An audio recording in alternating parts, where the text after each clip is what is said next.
The small village of Hoegaarden has been brewing beer since 1445 and is regarded as the birthplace of the Witbieren, or white style of beer. The style had all but shut down though in 1957 when Pierre Celis, a local milkman, started brewing in the similar style.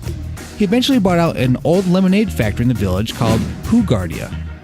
However, in 1985, a fire destroyed the brewery. Interbrew, a company now better known as InBev, offered to help rebuild the brewery, but Celis felt pressured to make a mass market beer, so instead of selling the company, he moved to the United States where he started the Celis Brewing Company in Austin, Texas. This brewery uses the original Hoegaarden recipe, while Hoegaarden, which is now owned by InBev, uses a variant of it. Despite the InBev takeover, how does the modern Hoegaarden stack up? Find out now on Two Dudes Reviews.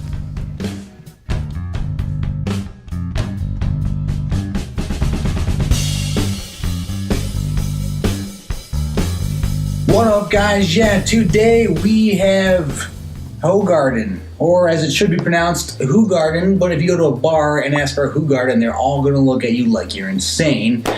So I just call it Hoegaarden as, that's how you're going to order it without being looked like a crazy person. But this was one of those beers early on, when I first had, it just my mind exploded. It was just geez, I did not know beers could taste this amazing. And thus, I have a Hoegaarden glass, one of my favorite glasses. Of course, not long after I discovered it, Budweiser or InBev or whatever bought it out, and I was a little oh man, what? So that sucked. But it's still one of those beers. If I find it on tap, I'll almost always get a Hoegaarden on tap, just because I love the way it tastes. If you go to, you'll find it. I find it a lot at just Irish bars. But yeah, if I ever see it on draft, I have to buy it because it is one of my favorite summer beers. I haven't had it in a little while, but it just, again, this particular beer is one that really opened me up to import beers. Although I haven't had it since I changed the labeling and everything, and I feel like the glass is not as brown as it used to be. I mean, I can see through this. It's like a bastardized brown. I feel like, I don't know if that's going to affect anything, but I don't know. It's poured. It's got that nice haziness. It's almost along the level of one of those new hazy IPAs they got going on nowadays. But this ain't no IPA. So anyways, let's get into the review and check out the smell. Yeah, it just smells like memories in summer. You have that lemon orange zest going on. You have that spice, they say it right on the label. It's coriander. I wouldn't have, I would have just said spice. But yeah, you got a nice, I think it's the coriander that really gives it that extra note that helps it set itself apart from other wheat beers. Because there's a lot of wheat beers out there, they're fine, but I think it's that extra coriander that's oh, okay. So yeah, this was one of those first Belgian beers. I think this, along with the Chimay beers, where I'm just wow, this is beers. So beers can taste like this. I'd already had a Blue Moon before, and Blue Moon was one of the first steps away from your just traditional beers, and then you have this, and it just kind of floodgates are open. But yeah, so I will recommend it on aroma. It just smells fantastic. But all right, let's get into the taste.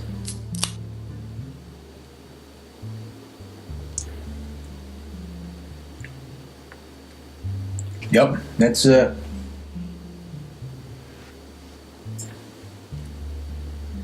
nice wheat. You have a little bit of the citrus, but it doesn't taste artificial, which is key. There's so many wheat beers now where they're not brewed with the citrus. It's like citrus extract added after, and those beers, they have more of an artificial shandy thing going on, where it's just I don't really want lemonade. If I want lemonade, I just get lemonade and gin mixed with it. This it tastes. You can tell it was like brewed. The citrus was brewed with everything during the brewing process. It wasn't an after the fact cherry on top kind of thing.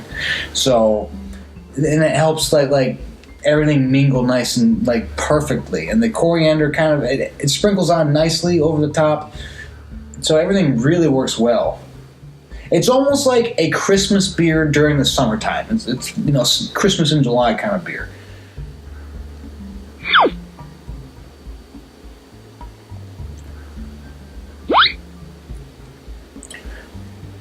I feel like I remember it being a little crisper on the tail end. Maybe I'm just imagining things. I don't know. But it kind of just tails off at the end.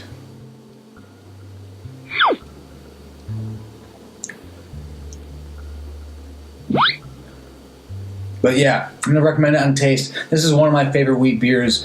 I think the Weihenstephaner Hefeweiss beer, the unfiltered one, is might be my all-time favorite wheat beer. But this one, the extra spice and seasoning, I'd have to do head-to-head between those. But this one is, I think if you're looking at widely available Belgian beers, the widest available is probably a Stella Artois. This is not to stellar levels, but this is pretty widely available. I think in terms of just, completely available beers from Belgium, this might take the cake because you're going to find it in a decent number of places. So I will recommend taste. Next category is value for price, and you're paying an import price to it. It's not super hefty. I believe it's more than a Stella, but it's not crazy when you compare it to other just Belgian beers. And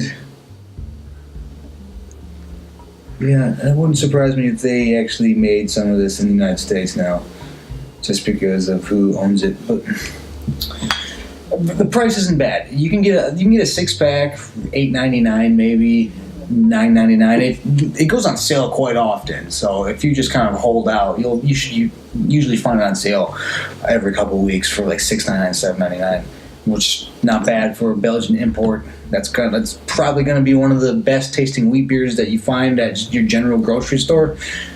And when you want like a step above the shock tops and those kinds of things, you pay $1 more and you get a nice one like this. So I recommend it for that.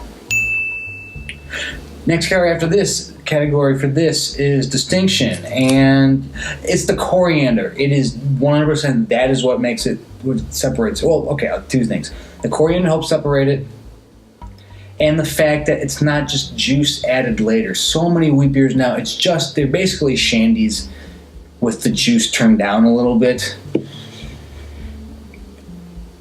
And just the fact that, it's brewed with the everything and it's not added later. You can tell that makes it that much better while keeping it grounded as an actual like wheat beer, not wheat plus juice. And that and the coriander help separate it from most other wheat beers. So yes, I will recommend it for distinction. Next category is drinkability, and this is great wheat. A great summer beer. I think it's definitely better on tap. I believe you get a little more carbonation on tap, which I think really kind of helps bring some of the flavors out. So if you haven't had it on tap before and you see it, definitely get it because it's well worth the extra $1 you pay over other wheat beers that you're going to find on tap. So definitely check it out.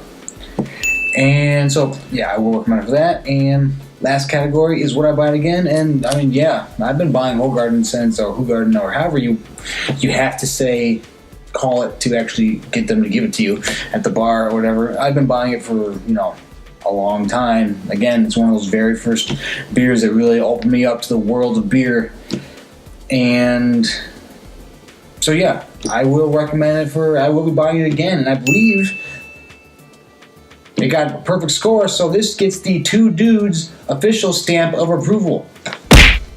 That is the first one of the year. That's the first one I've given out in a little while. And it's just for the price. For me, dollar for dollar. It's hard to get a better beer than this. I mean, granted, it depends what you're looking for. It depends what kind of beer you like. But for me, this is like, I love a great tasting wheat beer that doesn't just screw around with like adding extra stupid flavors that doesn't need. Like, this is exactly what it needs to be. And now there's a raspberry one out there. I don't know if they still make it, and I don't know if they ever made it over to the States, but I have a picture of a raspberry Hoegaarden that came out really when the raspberry infusion was kind of kicking off, which I think happened right before the shandies started, and then this kind of went out of control. But I wouldn't mind trying that. But for you guys, what was that first beer that you had that really opened you up to like the world of beer? You know, most of us started off with your general Budweisers and whatever, but like, yeah, what was your jumping off point? Maybe you're like me and you had a Blue Moon and little things like that where you kind of like nudged you over to the edge, and then you finally had one like a Hoegaarden, and you're just like, that's when you fully swung open the doors of the entire beer world, and like, there's so much more out here. This is great. So if you could let me know in the comments, I'd love to know. I'd be very interested to see, you know, what other beers, you know, you guys are drinking that really opens you guys up to everything. But that is the review. Again, if you could check out the podcast and the blog and whatever you feel like doing, that'd be awesome. Like and subscribe, that'd be great too. And so for myself and for Hoegaarden, however you want to call it, take it easy.